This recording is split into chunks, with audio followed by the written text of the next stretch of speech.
Good afternoon, everyone. Good afternoon. Over the past few days, we have seen the traumatizing impact of the gun violence epidemic in our country.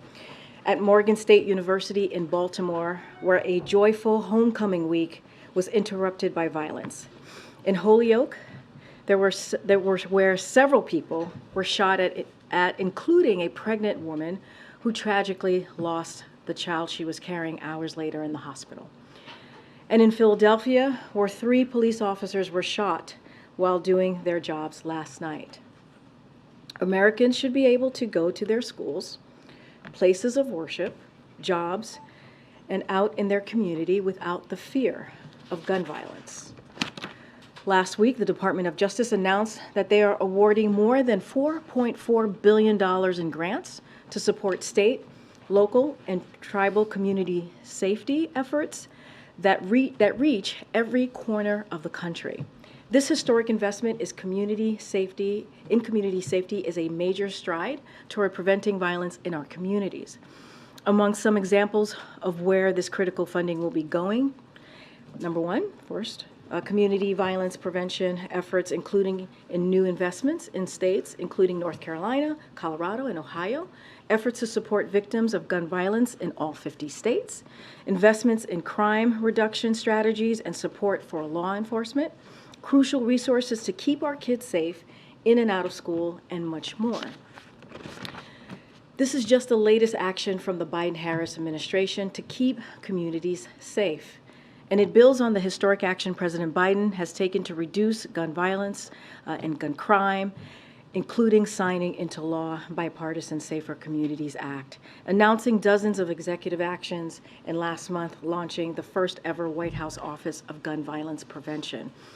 Now tomorrow, our administration will kick off the third Investing in America tour with the President, the Vice President, the First Lady, cabinet members, and senior administration officials making dozens of trips across the country to highlight how Bidenomics is growing the economy from the bottom up and middle out in communities across the country. To mark National Manufacturing Day tomorrow, the First Lady will travel to Fishkill, New York to attend the launch of a new mechatronics training lab funded by the American Rescue Plan. And the White House will launch our Advanced Manufacturing Sprint to build a diverse, skilled pipeline of workers, including for union jobs in advanced manufacturing. This tour comes as extreme Republicans in Congress continue to try to block the president's Investing in America agenda and repeal critical pieces of legislation that are bringing investments and opportunity to their own districts. We'll be sharing out some more additional information this afternoon, so please stay tuned. Sungmin? First topic, does the president support the ongoing strike by Kaiser healthcare workers? As we've always said, the president is always in support of union members, striking, number one, but also doing collective bargaining. We know that works. We've seen that work, whether it is the UPS strike or the West Coast ports, and we know when the two sides or all sides come together and in a good faith approach, they can get to a place where union workers are getting their fair pay and fair benefits. So certainly the president supports that. But is the strike for the president worth it when there's already reports of babies not being able to get checkup appointments or non-emergency care being delayed? Look, the president believes that all workers, including healthcare workers and those who make their work possible, deserve a fair pay and benefits. That's what he believes. And look, it's not new or unusual for care workers from any sector to exercise their rights under the collective bargaining. Again, when the two sides come together in good faith, we believe that it works out. There is a resolution. There is a win-win scenario here. And even the Treasury Department, and I spoke to this earlier this week, put out a report when we see that type of collective bargaining, that it not only helps union workers, but it also helps the economy and it helps non-union workers. Look, we hope that they get to a a place where they can all agree, so we can move forward, so that mothers can indeed make sure to take care of their kids, right? That is indeed important. But we've always been clear that he believes workers have the right to ask for fair pay and fair benefits. A couple on Ukraine. Does the White House have a reaction to the attack in eastern Ukraine today, where about 50 people were killed? Ukrainian officials say it was a Russian rocket that caused the accident, or caused the incident, and it's the deadliest attack in months. So look, sadly, we're continuing to see Russia launch strikes like the one today in eastern Ukraine, which hit a grocery store, reportedly, as far as we know at this moment, killed at least 49 people. So we have to stop and think about this. Let's stop and think about what we're seeing. 49 innocent people who were killed by a Russian airstrike while they were shopping for food at a supermarket. That's what they were doing. And so can you imagine just walking to the grocery store with your kids, trying to figure out what is it that you're going to make for dinner, and you see an explosion happen where bodies are everywhere. And it's horrifying. It is incredibly horrifying for the people of Ukraine, for the folks who are like yourselves, your colleagues who are reporting this on the ground. And it is for these families and these kids. So this is what is happening in Ukraine every day. This is why we're doing everything that we can to help Ukraine, to help the brave people of Ukraine to fight for their freedom, fight for their democracy. And so this is, again, what the president keeps talking about over and over again. We have to continue to support the people of Ukraine, because this is the horrifying nature that they live in every day. And one more on Ukraine, if I may, because I know we've talked a lot about the deal, in quotes, with the White House and the Speaker. When the Speaker was asked about this on Tuesday night at his post-speakership press conference, he said there was a concern in there, does it have transferability on money? I believed and my staff believe it did. What I did say to the White House, if it does not, if you think it's a way it doesn't do it the way it should, I will fix that. I did say that. I did say I'd do it. Is that the agreement that the White House had with the Speaker, fixing some money transferability issues as it relates to Ukraine aid? So here's what I can say, and just to what the president alluded to, so we have another package of aid of Ukraine for Ukraine soon as part of our normal cadence, which includes weapons and equipment for the fight that they're in. And so we're going to continue to do that. We're going to continue to make sure that we meet the battlefield needs that Ukraine has, using existing authorities, using those resources provided by Congress, as we have said from the podium this week, and certainly that's what the president was alluding to. I'm not going to go beyond what the president said. We ultimately, though, we believe that Congress needs to act, right? Even as we talk about these authorities, these are the resource authorities, funding authorities that we have, these PDAs, and you've heard from my colleague at NSC that we can go a bit longer, but it's not the long-term solution. So the big piece of this right now is that we need Congress to keep their promise, to keep the promise that they made to Ukrainians about continuing that bipartisan support. We see it in both chambers that there is a majority of support there, and so that's what, when we talk about the long term, how we move forward, that's what we want to continue to see. The president just told me that a border wall does not work. If that's the case, why does his own Department of Homeland Security Secretary say in a public notice, quote, there is presently an acute and immediate need to construct physical barriers? Here's what I can say. I can speak to what the president was very clear in saying, and also what you all have been reporting about this construction. So the facts are this is not new. These funds were appropriated in fiscal year 2019 under Republican leadership, and DHS is required by law to use the funds for appropriated purpose. That's what we're seeing. This was announced back in June by the DHS. And so, look, we believe that there are better effective ways of moving forward to secure our border and security, our border security, and we have continuously asked for Congress to act, to provide our CBP, the law enforcement at the border, to give them the resources they need to do their jobs. And so we're going to continue to call on Congress. We believe, and the president has been very clear, even when you asked him, does a border wall work? He said no. And he's been very consistent about that. We believe that we need border technology that is modernized and land ports of entry, and that's what we want to see. And that's what I can speak to. And this is something that we were required by law, and we are complying. This is an administration that does believe in the rule of law. But why now? For instance, these funds have been available since Biden took office. Why at this time? And the president actually spoke to this, and this is one of the things that he was saying, that he's been asking Congress to reappropriate the funds. He has been. For the past couple of years, and Congress refused. And we have to comply by law to get this done. And that's what you're seeing happening right now. Would there be a way to continue to slow walk this and to delay it? We have to comply by law, and that's what we're doing at this time. We ask Congress to reappropriate the funds. That's what we would prefer to see, not waste the funding in the way that they're doing it right now, that we are required to do.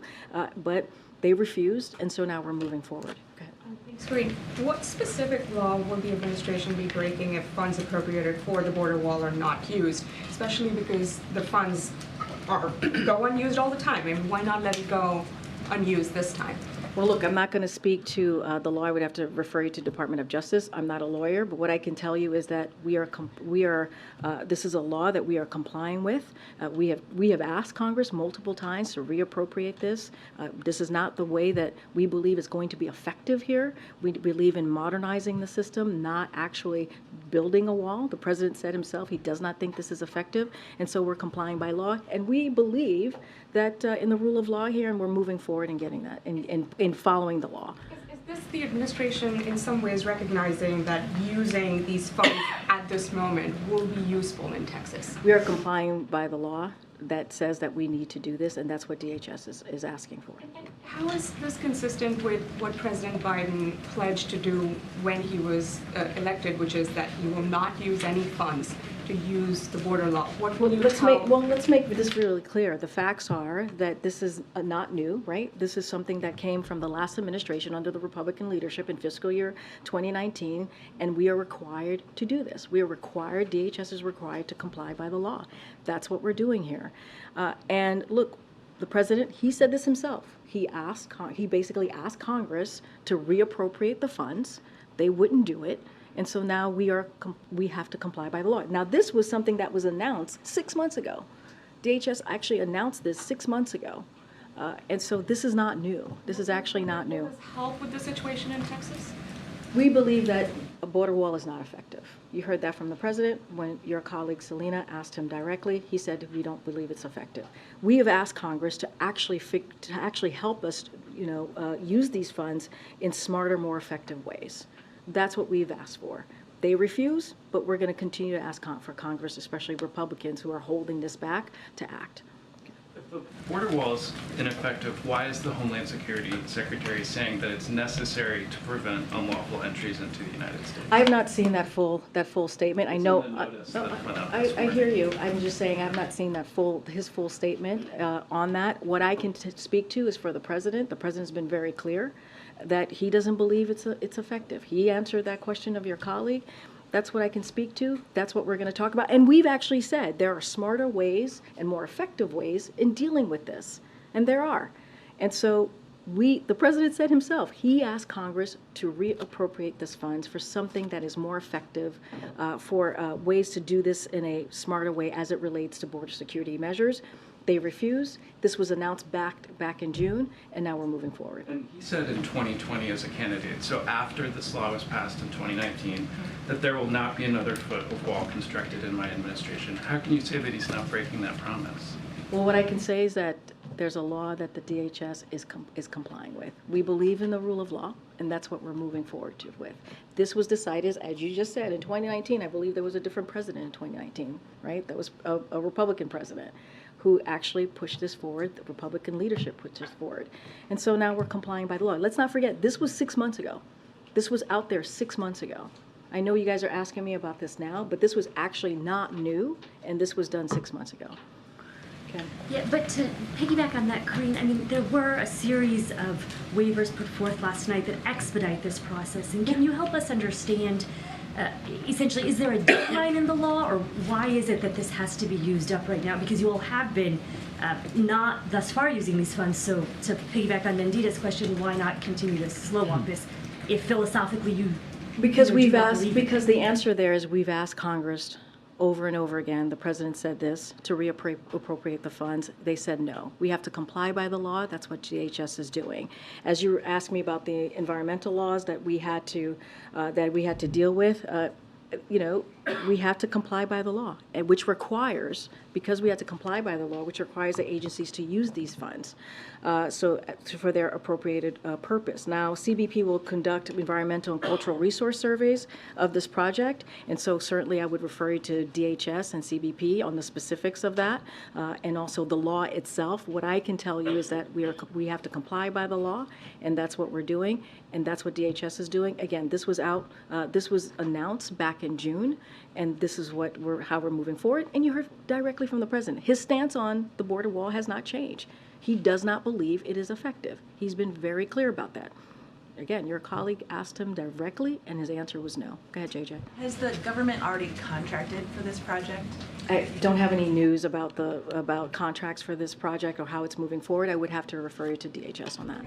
Ukraine speech, are you expecting it to be next week, early next week? So I don't have anything new to share on the Ukraine speech specifically. But look, the president was very clear. He wants to give a major speech on this. And so when we have more information, certainly we will share it. Look, and you've heard me say this multiple times. You heard the president say this. There's strong bipartisan support from both chambers for protecting our national security by backing Ukraine as they continue to fight for their democracy, for their sovereignty, and resist the brutal invasion of Russian aggression, obviously, which has committed war crimes and atrocities and killed countless civilians and kidnapped thousands of children. We saw what's happening today in Ukraine at the grocery store, where we know at least 49 people have died, and that's horrific. That is how they're living their life. And also, I want to bring in the experts into this too. Across the spectrum have stressed, if we abandon the people of Ukraine and Russia is successful, it would send a terrible message and embolden dictators and would be aggressors around the world who may want to invade other countries.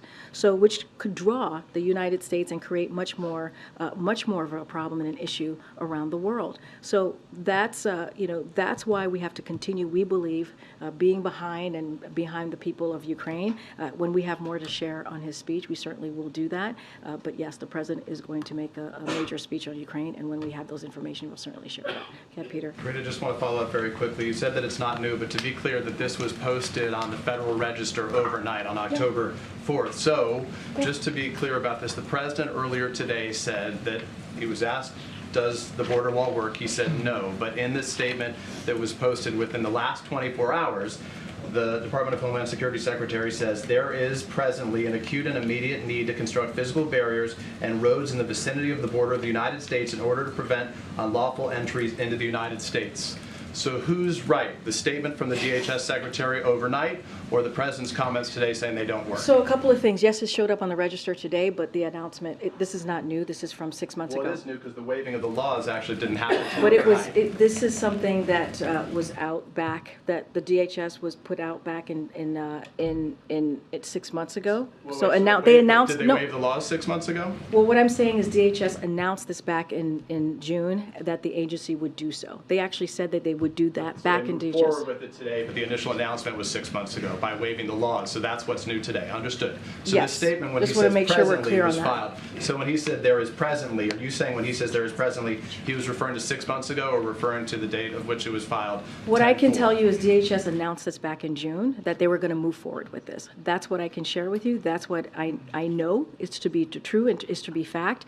Look, I can speak for the president. The president said, he was asked directly, he doesn't believe a border wall is effective. Does he have a disagreement with his Department of Homeland Security Secretary? What I can tell you is what the president, I want to tell you what the president said and what your colleague asked him. He said, no, he doesn't believe that the border wall is because he's effective. speaking in direct contradiction to what his own I know, Homeland I hear Security you, Secretary I hear you. says. I'm speaking for the president.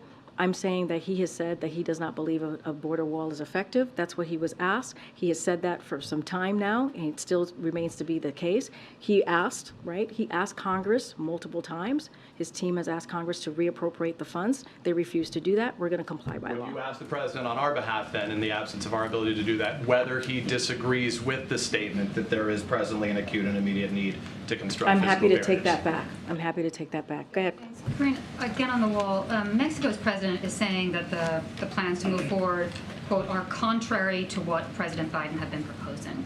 Has the president addressed this with Mexico? Have you guys, has he talked I mean, he to- just addressed it But has in the he Oval. spoken to the Mexican leader? I hear you, but that was just came out, right? I'm assuming that he just made that statement, correct? talked to him in Well, advance. you guys just saw him. He was meeting with his national security advisors, right, with the new chairman. So, first of all, you heard directly from the president. He said that he does not think a border wall is effective. So you heard directly from the president on that as the president of Mexico is speaking to, right? So you heard directly from the president. I don't have a call to read out. The president has been busy meeting with his national security team. I don't have a call to reach out. As you know, members of his team here at the White House they went down to Mexico. They did a delegation and went down there and had meetings. I don't have a call to read out from the president. Go ahead, Nancy. Thanks, Karine. As someone who spends a fair amount of time in the Oval Office with the president, did you ever have a troubling encounter with Commander? No, not at all. So he never nipped you? No. Were you ever wary of being No. around him No, and because of the biting incidents that you had heard about? Absolutely not. And I've seen Commander many times. I was never worried, and I've never been bit by Commander. Have any of the members of your staff? What I can say, I don't have numbers of exact numbers of any incidents with Commander. I do want to lay out something that my colleague, Elizabeth Alexander, over at the First Lady's office, who's our communications director, and just to be clear here, and we want to make sure that folks understand, just in case you guys didn't see her statement here, and it goes as follows. The President and the First Lady care deeply about the safety of those who work at the White House and those who protect them every day. They remain grateful for the patience and support of the U.S. Secret Service and all involved as they continue to work through solution. Commander is not presently at the White House, on the White House campus, and while next steps are evaluated. That was a statement that came out from the First Lady's office, and so I will certainly leave it there. But no, as it relates to me, I was never weary of a Commander. I've seen him many, many times, and so I can only speak for myself, though, and I can't speak to anything else outside of that. I'm surprised. I've been bitten by a dog. If there was a dog that had bitten 11 or 12 other people, I'd be a little nervous around that dog. Why weren't you? I mean, I'm not sure why this has to do anything with me. I was just not nervous at all. So that is not a concern for me. That is not something that I can't speak to anything else outside of what you have heard from the First Lady's office. And so I'll just leave it there. All right. Will you make the dog available for questions? Do you want me to bring the dog into the briefing room? That should be fun. That should be fun. Go ahead. Thanks, Karine. If you'll take another question on the wall. You said, quoting the president, that he did not believe that a wall was effective. And you, in your own words, said that it would be a waste. I wonder if you could talk about why a wall is ineffective for a number of different reasons, whether it's stopping drugs, stopping illegal migration. Yeah. Obviously, the president has voted for the Secure Fence Act in 2006, specifically talking about how it would be effective in stopping drugs. Well, we believe, so first of all, he was asked, do you believe, let me get the exact, do you believe, by your colleague Selena here, do you believe the border wall works? He said no, right? He answered that directly. So we believe there are more effective ways of dealing with this, dealing with the border security. And so, of course, we have repeatedly asked Congress to make sure that CBP have the resources they need to do their jobs. And we think there are other ways to do that, whether it's smarter, more effective border security measures. And so, like border technology, we believe that works when you modernize that, and also land ports of entry. We believe that's what works to deal with border security. And so we've been very clear. The president has been very clear about this. He doesn't believe the border wall is effective, and that has not changed. That has not changed. We are complying by the law. DHS is complying by the law. That's an appropriation that came from fiscal year 2019 under the last administration, Republican leadership, and that's what you're seeing now. I just want to follow up with a question about the letter that Governor Pritzker sent earlier this week. He asked for one person in the White House who deals with the president to be a coordinator for border issues, for irregular migration and how it's impacting some of these big cities. What's the White House response to this idea that he needs one person, because it sounds like he thinks that there's more coordination that needs to be happening? So here's the thing. There are multiple folks here who deal with, who have been in touch with governors across the country on this issue. You have the Intergovernmental Affairs Office, which is led by Tom Perez. And so that is someone who has kind of led these conversations with these governors and talks to them pretty regularly about the issues that they're having, an array of issues, not just this. And there are multiple other people that have been in touch with governors across the country. Look, let's not forget, we provided $1 billion to those counties, states, cities who are dealing with this issue, right? And so we've been very engaged, whether it's the governor in Illinois or the governor in New York, on how to move forward to really deal with the issues that they're dealing with on the ground in an effective way. And so that's what we're going to continue to do. It is an issue that's incredibly important to this president, and that's how we're going to continue to move forward, have those engagements, have those conversations, and figure out what ways the federal government can help them on the ground. Go ahead. Yeah. Thanks, Karine.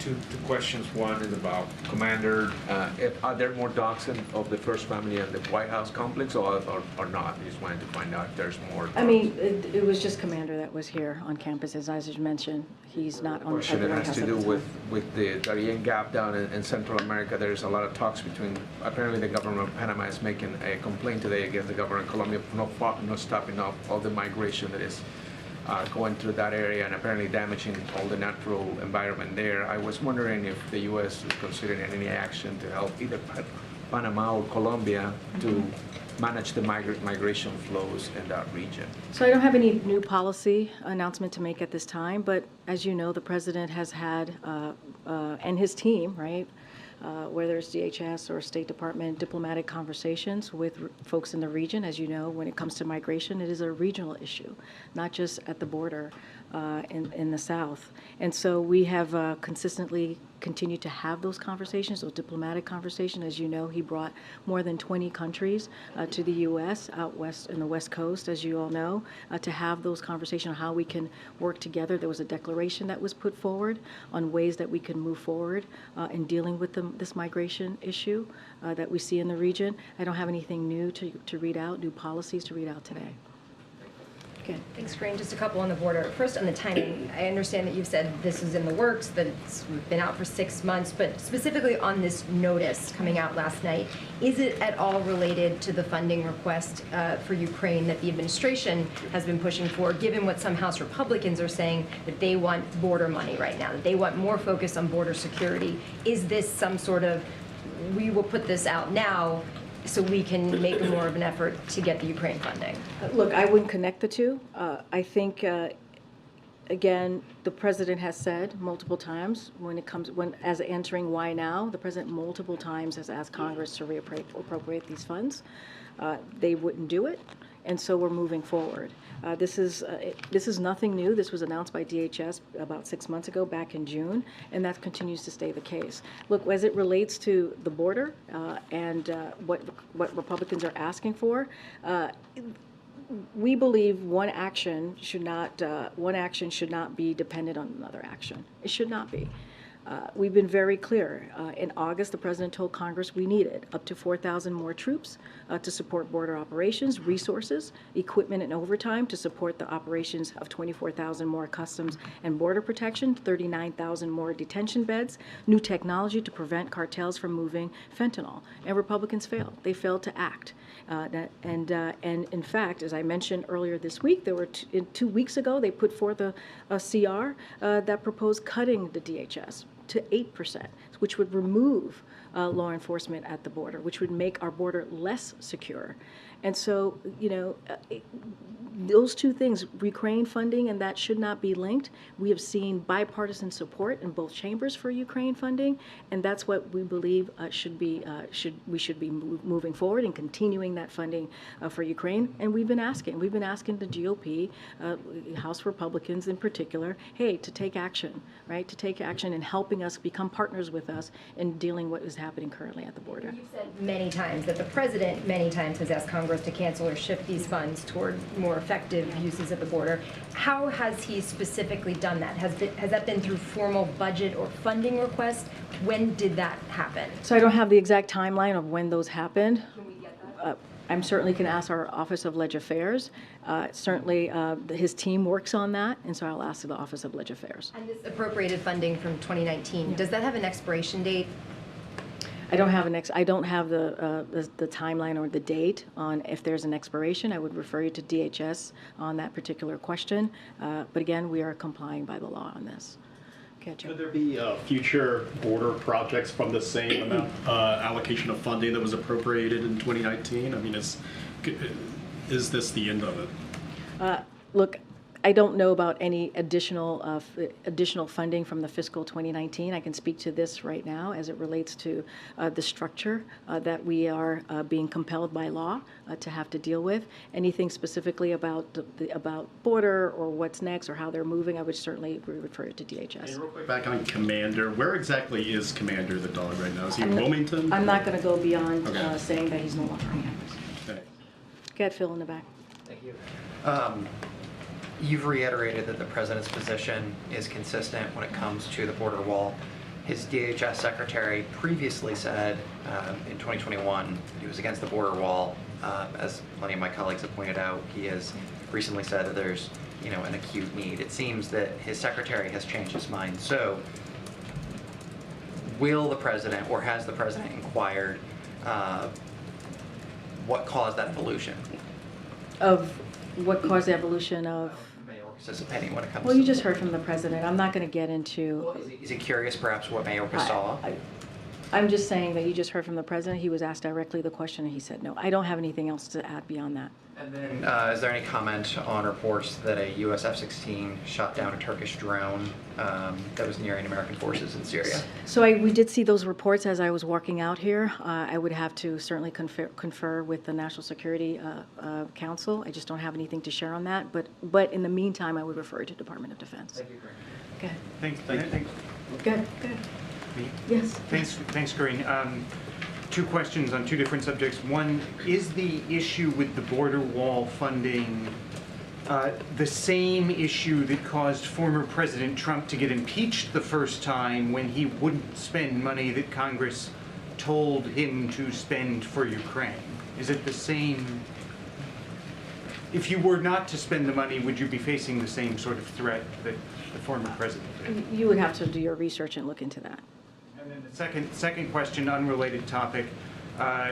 Three-judge panel down in Alabama has put out a new congressional map for Alabama that appears to create a new voting rights opportunity district. Is the White House aware of that, and do they have any comment on that? So the president believes the right to vote and have that vote counted is sacred and fundamental. It is the right from which all of our other rights spring. A few months ago, the Supreme Court's ruling confirmed the basic principle that voting practices should not discriminate on account of race. We're glad to see that process result in a federal court selecting a map that allows all the people of Alabama to have their voices heard. Go ahead, Christina. Karine, I understand you're saying that DHS is complying with the law, but to do so, the president is not keeping his promises or his commitments to the immigrant community, to environmentalists, because he's waiving environmental laws to build this wall. Is there any concern that he's not keeping his promises? The president is always working to keep his campaign promises. You've seen that in many other policies and issues that he's worked on. He's complying by the law.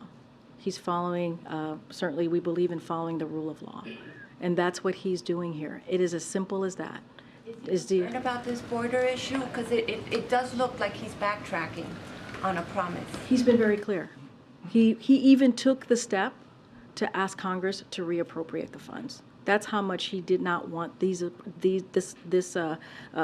appropriated funding to be used, right? And so they wouldn't do it. He took that step. They wouldn't do it. Now DHS is complying by the law. We're following the law here. It's as simple as that. We are following the law. Go ahead. On the, you mentioned the Pfizer healthcare strike, and the UAW strike is still going on.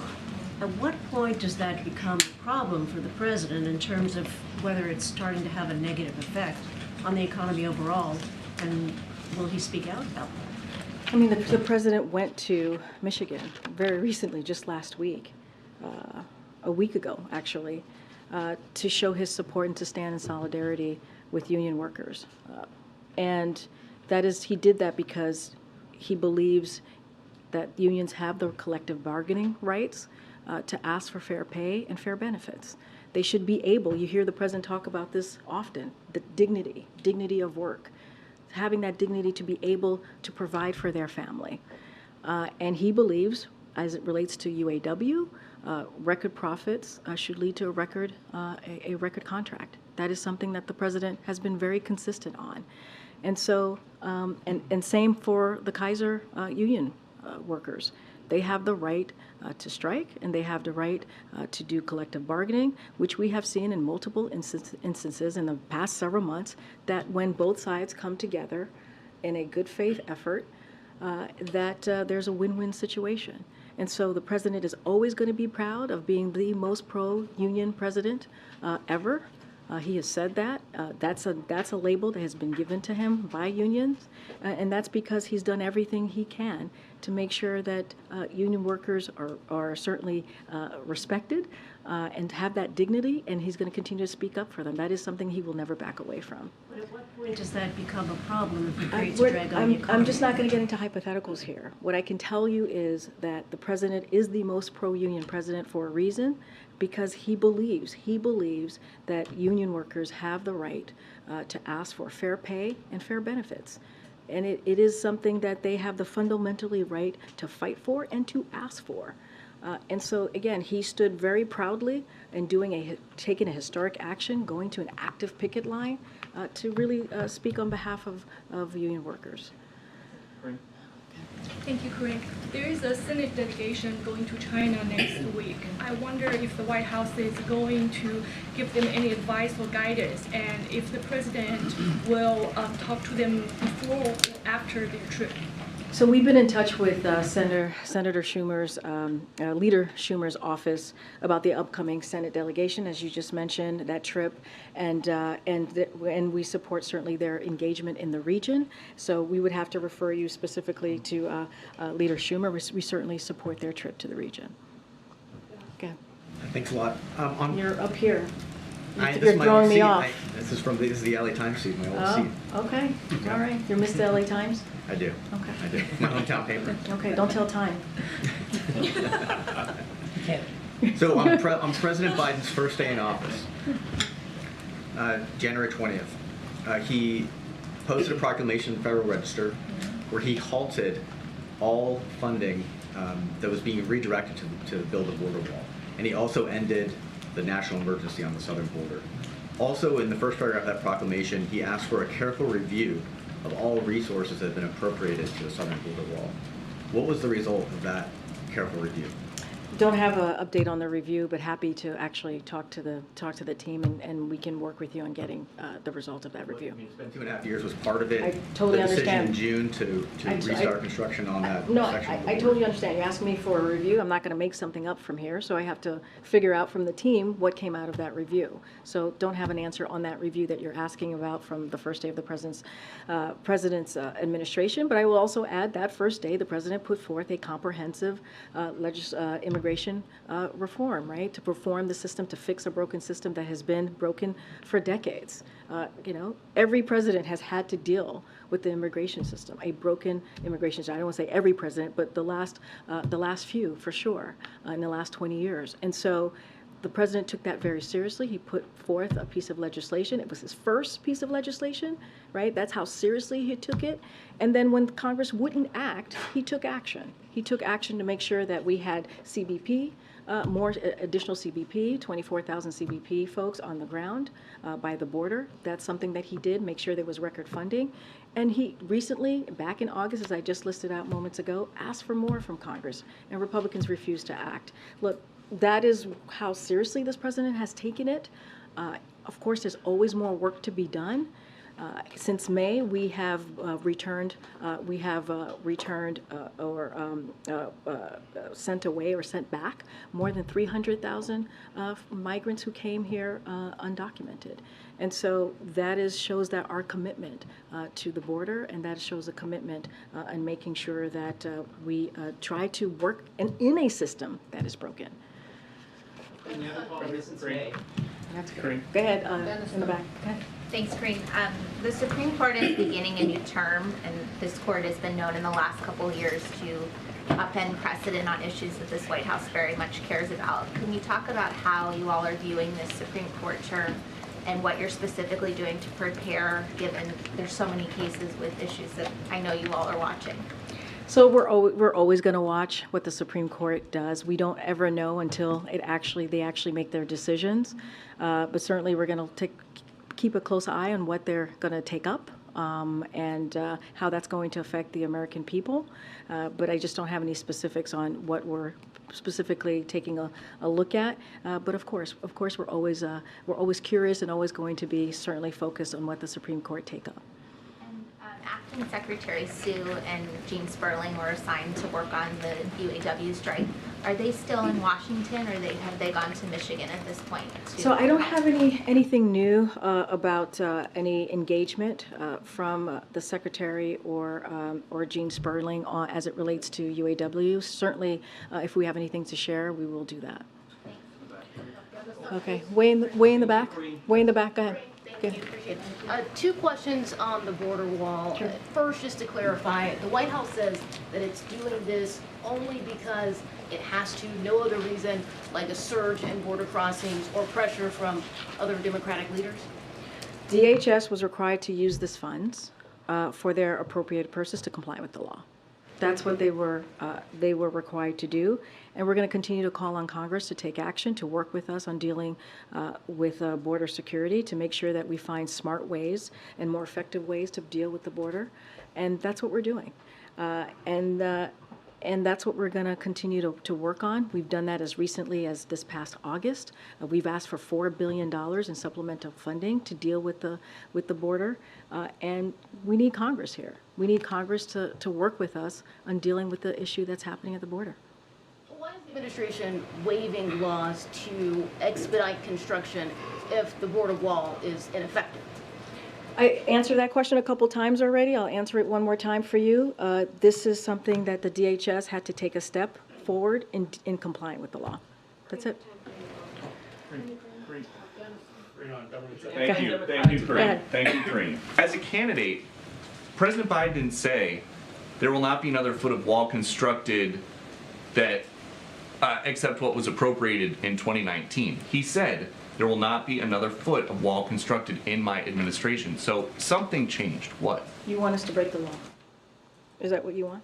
You want us to not comply with the law? I'm not. But you want us to not comply with the law. You want us to not be in administrations that follow the rule of law. You guys do this all the time. The student loans, the student loan forgiveness program. You went to court to fight for that. If this is such a problem, building 20 miles of wall, why not just go to court? We went to Congress. The Congress appropriates the funding. Why not Congress, fight them more? Congress appropriates the funding. We asked them to not use that funding for that particular purpose. They denied it, and now we're complying with the law. If you have to build a border wall, but you don't think that it's going to work, then once it's done, are you just going to tear it down? I'm not getting into hypotheticals from here. I'm just telling you what I can tell you from here. The facts are that DHS is complying with the law. This is from this was under fiscal year 2019 under Republican leadership, and DHS is required to do this. The president asked multiple times of Congress to reappropriate. They did not, and we're not complying by the law. Thanks, everybody. It's anti-democratic to blackball